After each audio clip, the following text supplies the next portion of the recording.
My name is Emma. I am 30 years old, and for a long time, I truly believed my life was exactly the kind of life people dream about. I had been married to Clark for 4 years, and everywhere we went, people smiled at us and said the same thing: "You two are a perfect couple." I heard it so often that I stopped questioning it. I believed them. More importantly, I believed my life was safe. Clark was a good husband. Every morning, he woke up before me and made breakfast, even when he was busy or tired. He knew how I liked my eggs and always remembered to warm my coffee cup first. Before leaving for work, he kissed my forehead without fail. In return, I prepared his lunch, folding care and love into small boxes as if that was what marriage meant. These were not grand gestures, but they were consistent, gentle, and comforting. They made me feel secure. Our days followed a calm and familiar rhythm. We worked, ate dinner together, and spent quiet evenings on the sofa. Sometimes we laughed at old movies. Sometimes we didn't talk much at all. But the silence between us never felt empty. It felt peaceful. To me, that was love, steady, predictable, and reliable. I never felt the need to ask for more. And then there was Nancy. Nancy was my best friend, the person who knew everything about me. She knew my fears, my hopes, and the thoughts I never said out loud. She was beautiful, confident, and full of life, the complete opposite of me in many ways. Where I was calm, she was lively. Where I listened, she spoke freely. We shared clothes, secrets, long conversations, and promises that nothing would ever come between us. I trusted Nancy completely. There were no boundaries because I never thought we needed any. She wasn't just a friend. She was family. When Nancy laughed with Clark, I felt happy, not uncomfortable. I loved seeing the two people I cared about most getting along. To me, it felt like proof that my life was whole. When Clark and I started planning to buy a new house, everything felt even more secure. We talked about paint colors, bigger windows, and a small garden. Nancy came with me to choose furniture, teasing me about my simple taste. Clark liked her opinions too, and I felt proud of the little world I had built: my husband, my best friend, and a shared future. At that time, love felt solid. Trust felt unbreakable. I thought love and trust were enough. I didn't know they were the easiest things to steal. At first, nothing felt wrong. Or maybe something did, but it was so small that I didn't want to give it a name. Nancy started coming over more often, sometimes without calling first. She said she missed me. She said my house felt warm.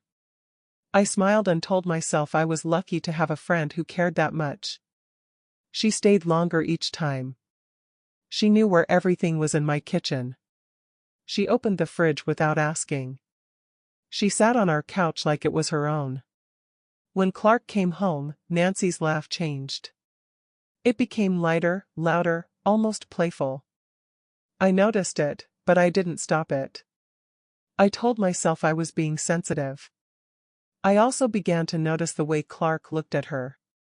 Not all the time. Just for a second longer than necessary. Just long enough for me to feel a small tightening in my chest. When I caught it, Clark would look away, and I would look down. No one said anything. Silence made everything feel safer. We had a movie night one evening. The three of us sat together, drinking wine and laughing. I felt tired and went to bed early, leaving Clark and Nancy in the living room. As I walked away, I heard them still talking, still laughing. I remember telling myself, they're just friends. Don't be silly. I fell asleep with that thought repeating in my head. After that night, things slowly changed. Nancy started visiting even when I wasn't home. She said she wanted to surprise me. Sometimes she said she was helping Clark in the garden. She brought food and smiled like everything was normal. I believed her because I wanted to. I didn't want to be the woman who doubts her husband or questions her best friend. Clark, on the other hand, became quieter with me. He stayed late at work more often. When I asked how his day was, his answers were short. Busy. Tired. I tried to talk to him, but he brushed it off. Nothing is wrong, he said. I'm just exhausted. I nodded and stopped asking. One night, Clark left his phone on the table while he went to take a shower. I wasn't looking for anything. I wasn't suspicious. But then the screen lit up. A new message appeared. Can't wait to see you again. My heart skipped. My hands felt cold. I stared at the screen, hoping I had read it wrong. The message was signed with one letter. N. My mind raced. N could mean anything. A coworker. A client. A friend. It didn't have to be Nancy. I picked up the phone, then put it down. I didn't open the message. I didn't ask Clark about it. I sat there, telling myself over and over, you're overthinking. Don't destroy something good with your imagination. But the doubt stayed. That weekend, I decided to look for answers without asking questions. I told Clark I was visiting my parents for the day. I packed a small bag, kissed him goodbye, and left the house. Instead of driving to my parents' place, I went to a cafe near his office. Clark had told me he was meeting a client there. I parked my car behind a tree and waited. I told myself I was being dramatic. I told myself I would feel foolish when I saw him sitting alone with paperwork. But then Clark walked in, and he wasn't alone. Nancy was already there. She smiled when she saw him. He smiled back. They sat close, closer than friends should. Nancy touched his arm, and Clark didn't move away. He looked at her the way he used to look at me. In that moment, I couldn't breathe. I didn't cry. I didn't scream. I just stood there, frozen, watching the life I trusted fall apart in front of me. I went home without them seeing me. That night, Clark came home late again. I pretended to be asleep. I heard him talking softly on the phone. Then I heard the words that finally broke me. I miss you, Nancy. I saw the signs. I just loved them enough to look away. I didn't confront them right away. I didn't scream. I didn't call anyone. I carried the truth inside me like a heavy stone and pretended everything was normal. The next morning, I told Clark I was going to visit my parents for the weekend. My voice was calm. My hands were steady. He smiled and told me to drive safely. That smile hurt more than anything else. I packed a small bag and left the house, but I didn't drive toward my parents' place. Instead, I turned the car around and went back toward the cafe Clark had mentioned the day before. My heart was beating so loudly that I could hear it in my ears. Part of me still hoped I was wrong. I wanted to arrive and find only Clark sitting alone, checking his phone, waiting for a client. I wanted to feel embarrassed for doubting him. I parked across the street and waited. A few minutes later, Clark walked in. He looked relaxed, not rushed. Then I saw Nancy inside the cafe, already sitting at a table near the window. When Clark noticed her, his face changed. His eyes softened. He smiled in a way I hadn't seen in a long time. They stood up at the same time. They hugged, not quickly, not politely. They sat close. Too close. Nancy leaned toward him, her hand resting lightly on his arm. Clark didn't pull away. He looked at her the way he used to look at me. I stood there, unable to move. The world around me felt distant, like I was watching a scene through thick glass. I couldn't hear the traffic. I couldn't feel the ground under my feet. My body was frozen, but my mind was screaming. This can't be real. This isn't happening. But it was real. And it was happening. I left before they noticed me. I drove home slowly, my hands tight on the steering wheel, my vision blurred with tears I refused to let fall. I didn't know what I was going to do. I only knew I couldn't face them yet. That night, Clark came home late again. I heard his car and quickly went to bed. I turned my back and pretended to sleep. The bedroom was dark and quiet. Then I heard his phone ring softly. He answered it in a low voice, thinking I was asleep. "I miss you, Nancy," he said. Those 4 words broke something inside me. My chest tightened, and my breath caught in my throat. I stared into the darkness, my eyes wide open, my heart pounding. There was no more doubt. No more excuses. No more stories I could tell myself to feel safe. The next morning, I called Nancy and asked her to come over. She arrived quickly, smiling like nothing was wrong. We sat in the living room, the same room where we had laughed together so many times. My hands were cold. My voice felt strange when I finally spoke. "Nancy," I said, "do you love Clark?" Her smile disappeared. Her face turned pale.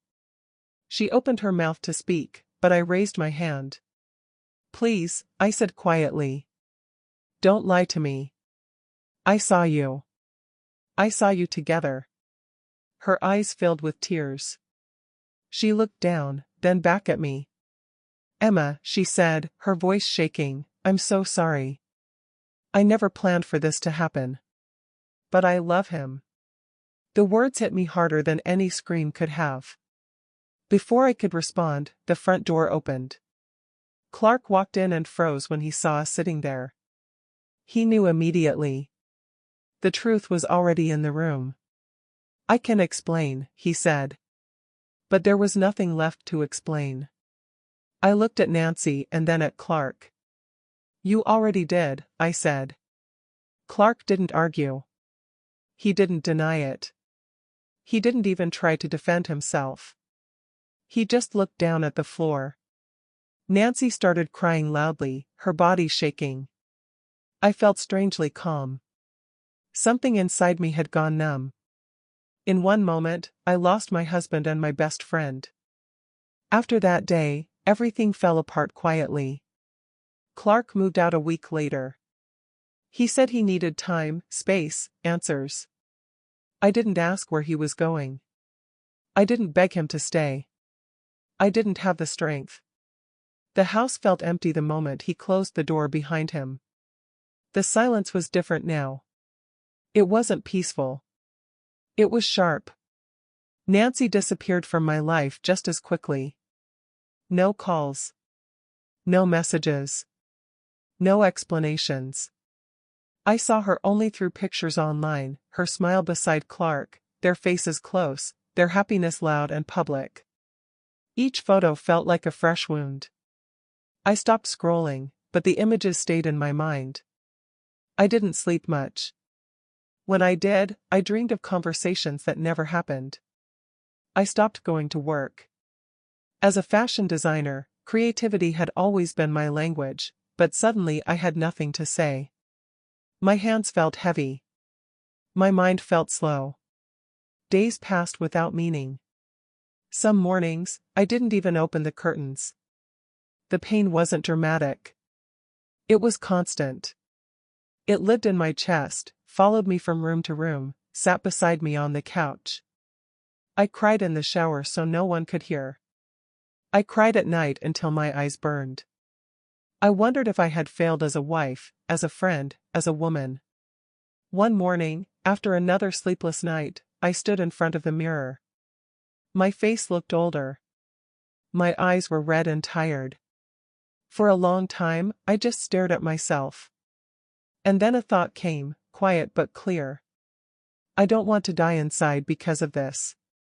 That was the moment everything shifted, not suddenly, not magically, but enough. I went back to my studio. I didn't feel inspired. I didn't feel strong. I just showed up. I started with small things, sketching lines, cutting fabric, touching textures I used to love. Some days, I cried while I worked. Some days, I worked only for an hour. But I kept coming back. Creation became my breathing again. I poured my pain into my designs. Sharp edges. Soft layers. Strong shapes. Broken lines that still held together. Slowly, people noticed. A client shared my work. Then another. Orders began to come in. Not all at once, but steadily. With each piece I finished, I felt a part of myself return. I wasn't healed yet. I was still hurting. But I was no longer lost. My heart was broken, but my spirit was finally free. I saw Clark again months later, at a fashion event I never imagined I would be part of. The room was bright, full of voices, cameras, and music. My designs were hanging on clean white racks. People were asking me questions, taking photos, saying my name with respect. I felt calm. Present. Whole. Then I saw him standing near the back of the room. Clark looked older. Thinner. Tired in a way that sleep can't fix. When our eyes met, he hesitated, then slowly walked toward me. For a moment, the past tried to pull me back. 4 years of marriage. Shared mornings. Shared plans. But the feeling passed. "Emma," he said quietly. "Hello, Clark," I replied. He told me Nancy had left him. She had found someone else. He said losing me was the biggest mistake of his life. He said he still loved me. His voice shook, as if regret could turn back time. I listened without anger. Without hope. Without pain. Once, those words would have broken me all over again.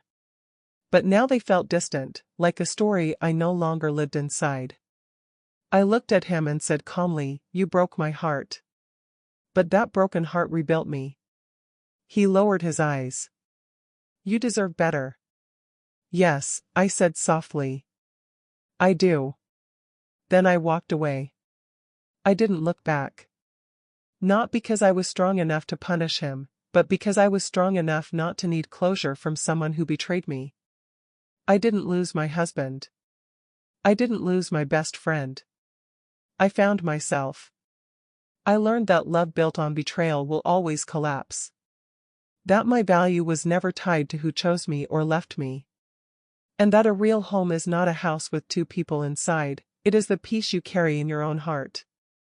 Betrayal can break you. But it can also rebuild you into someone stronger than before.